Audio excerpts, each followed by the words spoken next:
You show up early, you stay late, you fix other people's mistakes before anyone notices they exist.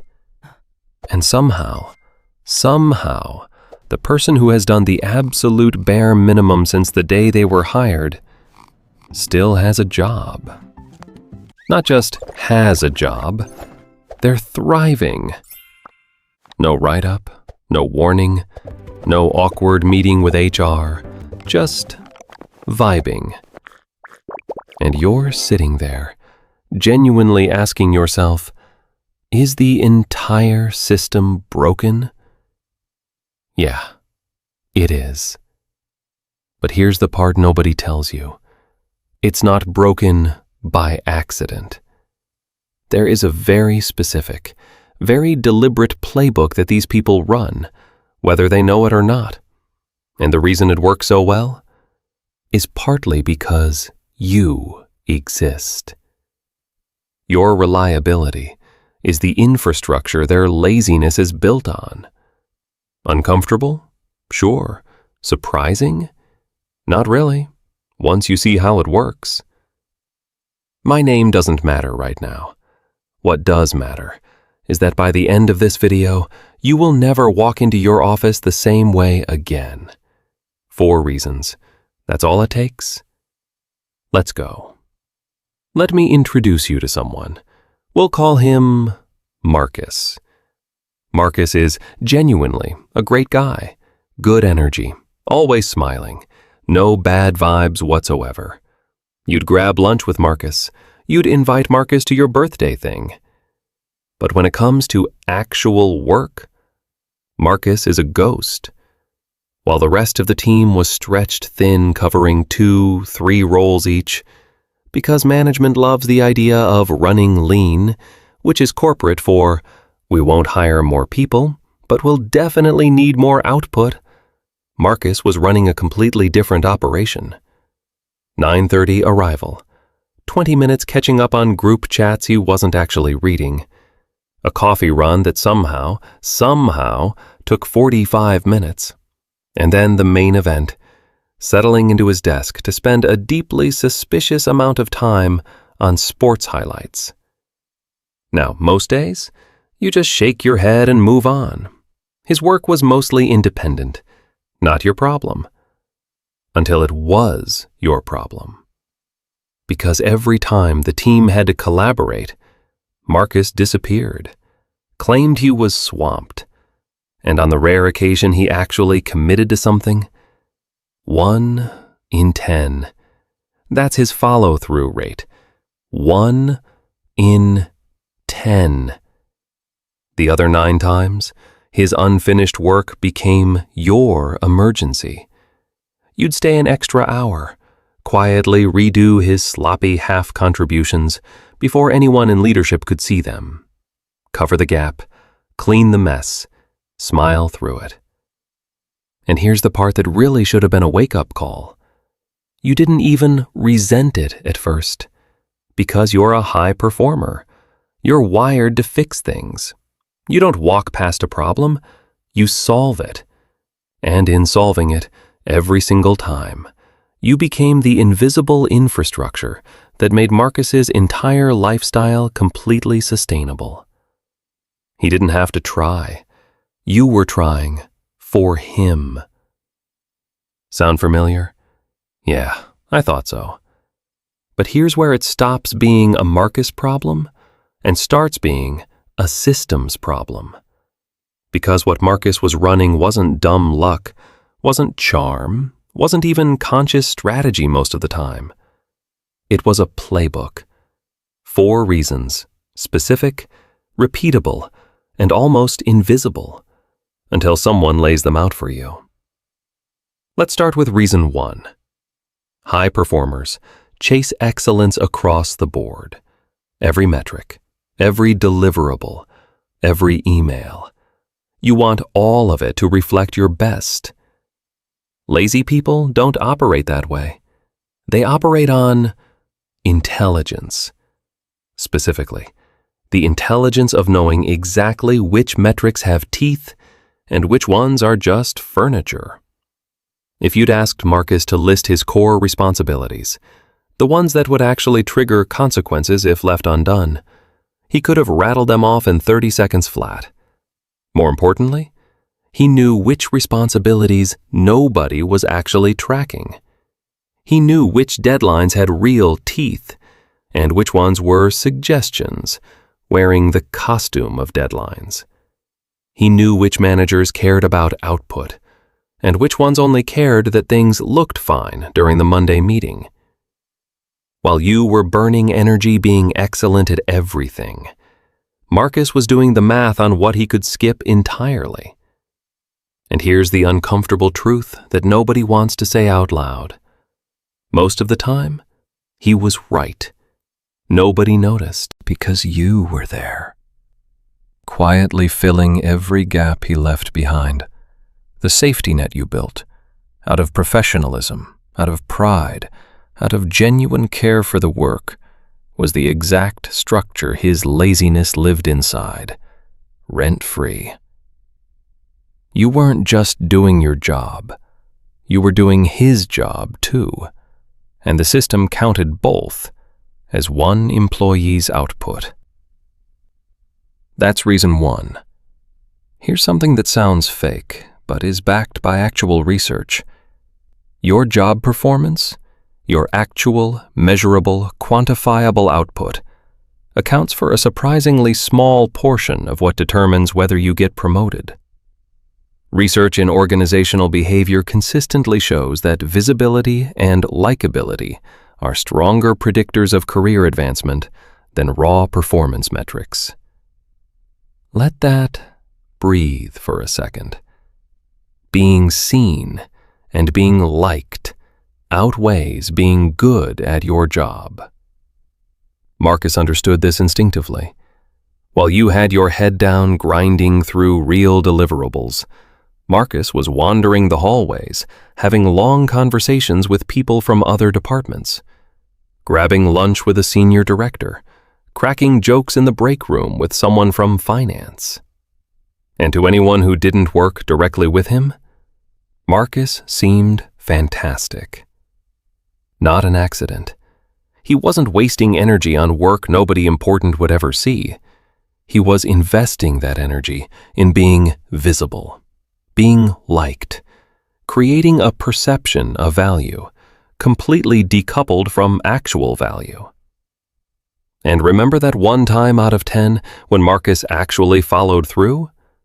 Never random, always on a project with leadership eyes on it. The moment executives were watching, Marcus was suddenly engaged, focused, vocal about his contributions. The second the spotlight moved on, so did his effort. But it gets worse, because lazy people don't just show up strategically. They take credit for work they barely touched. You pulled the late nights. You solved the hard problems. You carried the whole thing over the finish line. And Marcus appeared at the end, attached his name to the win, and told the story like he was the architect. He could do this because high performers tend to be humble. You weren't out there broadcasting your contributions. You just did the work and trusted it would speak for itself. It didn't speak for itself. Marcus spoke for it. Pause for a second. Drop a comment right now. Just tell me, have you ever had a Marcus at your job? Don't use his real name. HR watches YouTube too. And if you haven't subscribed to Money Capy yet, now's actually a good time, because we're only halfway through, and the next 2 reasons are the ones that'll make you look at your manager differently. Not angrily, just differently. All right, back to it. This is the one that burns the most. Your boss knows exactly who on the team is reliable. They know if something critical needs to get done, you're the call. Not Marcus. Never Marcus. Because calling Marcus means getting nothing, getting something unusable, or, best case scenario, having to come to you anyway. So they skip the middleman.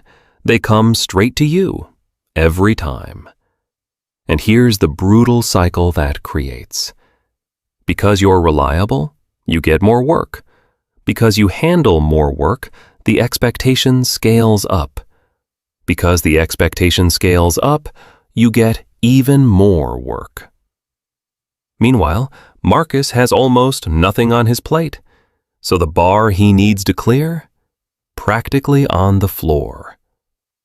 You and Marcus, sitting 10 feet apart, are being graded on completely different scales, by the same manager, in the same review cycle. But there's a second layer. Lazy people also run what I'd call passive delegation. It's not formal, nobody assigns you anything. It works like this. Marcus simply doesn't do his part of a group project. Now you have two choices: do his work for him, or let the whole project fail, with your name on it too. You pick option 1, every time, because you're a professional, because you're not going to sink something you've already invested 40 hours into. Marcus knew that. He was counting on it. He created just enough pressure in just the right places to guarantee someone else would step in. And once they did, he was free and clear. Project succeeds, Marcus shares the credit. Project fails, Marcus wasn't the one who did the work, so the blame lands on whoever actually tried, which was you. And here's the part that should make you laugh, because crying about it genuinely won't help. When leadership watches Marcus offload his responsibilities to teammates, they don't see avoidance. They see someone who knows how to leverage a team, which is, ironically, a skill they actively look for in future leaders. The exact behavior that makes your life miserable is the same behavior getting him considered for a promotion. Take your time with that one. This is the deepest layer. Deliver it like a revelation, not a rant. Here's the part nobody talks about. Marcus is not your boss's problem. Think about it from your manager's chair for 1 minute. Marcus isn't missing major deadlines because he barely has any. He's not creating conflict because he avoids doing anything that could generate it. He's not threatening anyone's position because he's not ambitious enough to be a threat. He's not making expensive mistakes because he's not doing enough work to make them. Sure, there are grumblings about uneven workloads. Sure, people complain about fairness in the hallway. It comes up in the team meeting once and then disappears. But the work is still getting done. It's getting done because you and the other high performers are absorbing everything Marcus drops. From your manager's chair, no fire to put out. Team is delivering. Metrics look fine. Marcus is pleasant, visible, and completely drama-free. Why would they disrupt that? Firing Marcus creates a vacancy that needs to be filled, a hiring process that needs to be run, a transition period that could cause the actual disruption they've been successfully avoiding for 18 months. Keeping Marcus is the path of least resistance, and most managers, not all, but most, will take that path every single time. But here's the final layer, the deepest one. Many of the people in leadership got to where they are by doing a version of exactly what Marcus does. They networked, they delegated, they managed perception. They made sure the right people knew their name before the right decisions were made.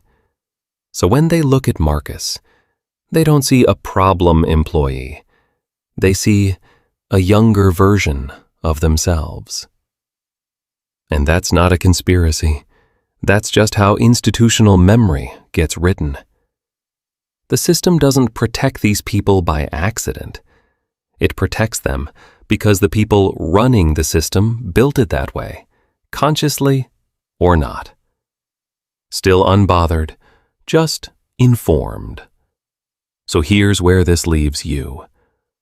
Lazy people at work are not your boss's problem. They're your problem. You're the one absorbing their workload, covering their mistakes, burning through your own energy, trying to maintain standards they never had to begin with.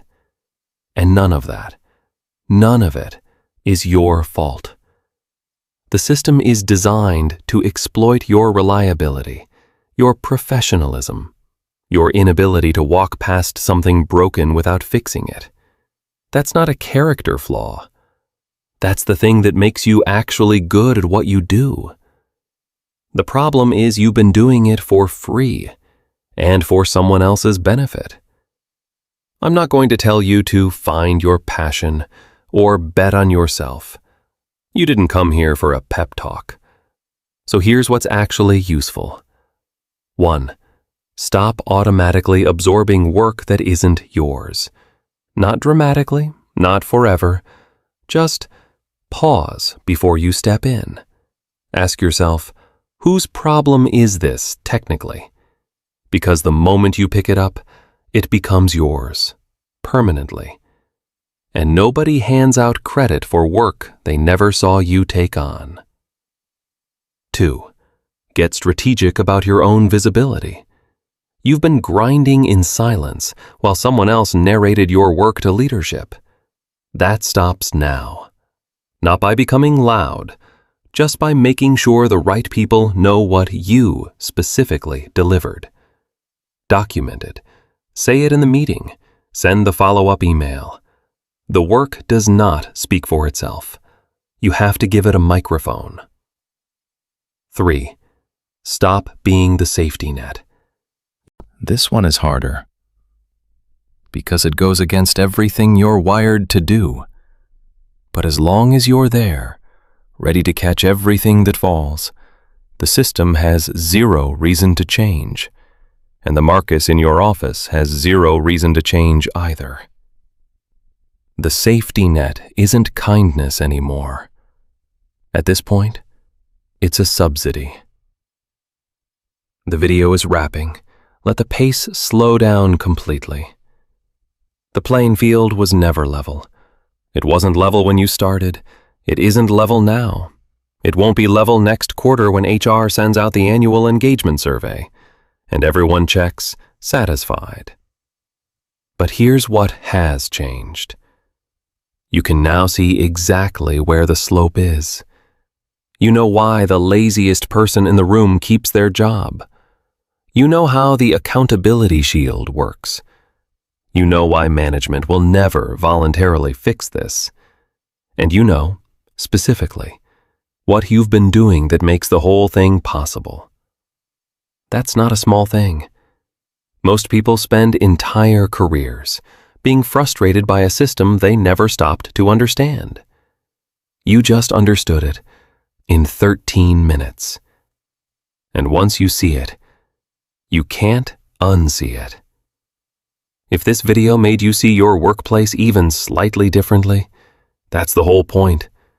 Drop a comment. Tell me, are you the one cleaning up after a Marcus? Or, be honest, have you been the Marcus at some point? No judgment, genuinely curious. And if you want more of this, the real mechanics behind why working harder isn't always working smarter, subscribe to Money Capy. We don't do hustle culture here. We do clarity. See you in the next one.